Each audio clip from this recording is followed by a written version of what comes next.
you've seen this, chances are you saw my video of Droughts and Eventide, and in the comments some people wanted to have my loadout.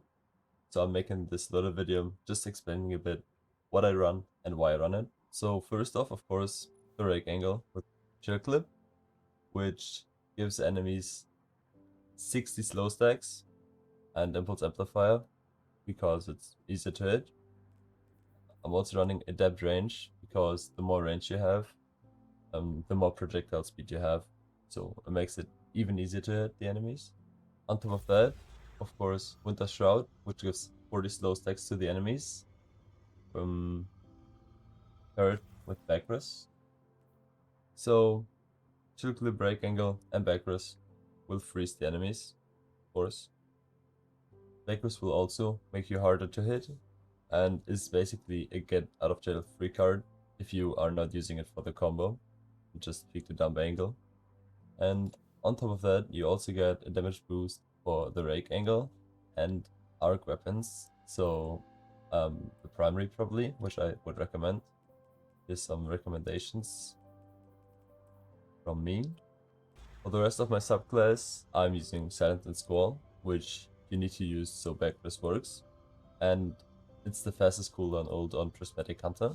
You also want to be running Stylish Executioner because it procs after nearly every kill. Any kind of slow you apply with the rake angle, Winter Shroud, or if you are using Withering Blade, smoke bombs, which you will see later. The melee doesn't matter which one you use. But also if you grapple punch people and they're unraveled, you will also get Stylish Executioner. Which brings me to the next point. You want to be running grapple for the grapple punch into glaive combo that you have seen in the video.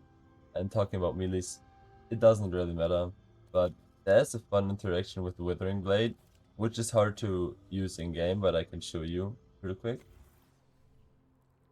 If you slow the enemies with the melee and then hit them with chill clip, they will also be freezed. And sometimes it just one-taps them randomly, which it's not supposed to do that most of the time. But sometimes it just does that if you switch fast enough. So melee to glaive. Usually it just freezes them like that and they live. But sometimes they just die immediately. If you do it fast enough. Just like that. So the fragments I'm running. 2 fragments that you need to be running with this build.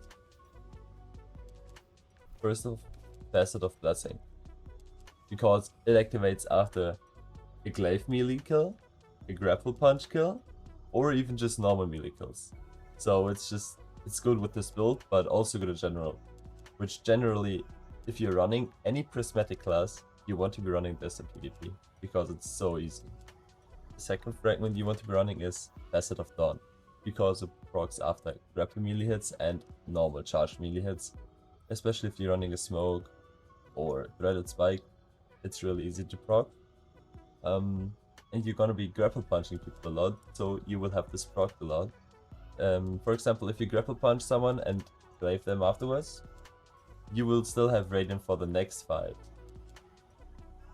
One fragment that I use for stats but also has the chance of working if you're running a light melee is Facet of Courage. Your light damage gets increased damage to targets with darkness debuffs.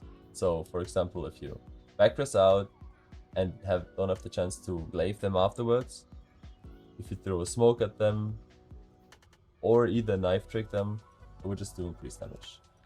The other 2 fragment slots are for you to decide, but I will talk about the stats you want in a second. Also, I just realized the entire time I had the wrong dodge on.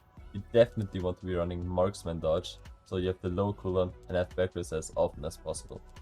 Alright, so coming to the stats, you definitely want to be running 100 mobility to have that lowest cooldown possible for your Backrus.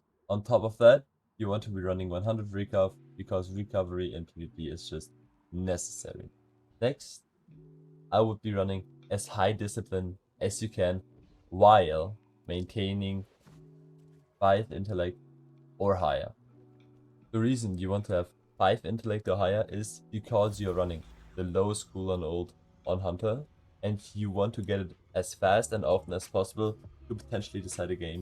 Afterwards, I would be going with as high resilience as you can get, which it's not gonna be much, and whatever strength you can get.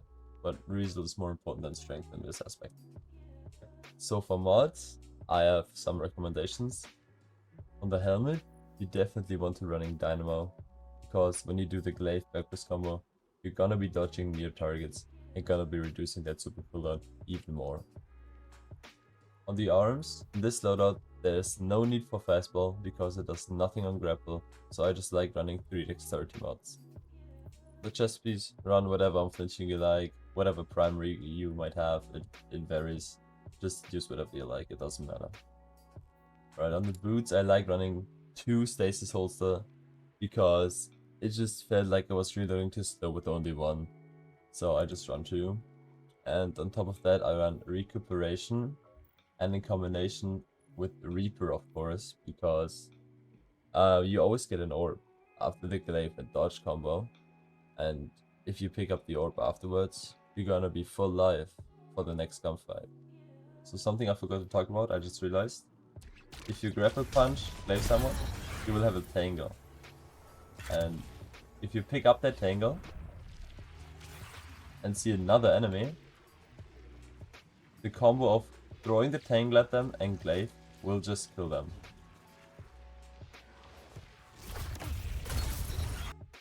That's my loadout. It feels like it has a really high skill ceiling with all the movement. It's not always so easy to hit your glaive shots. In the future, there will always be a dim link for my loadout in the description of my videos. Thank you for watching.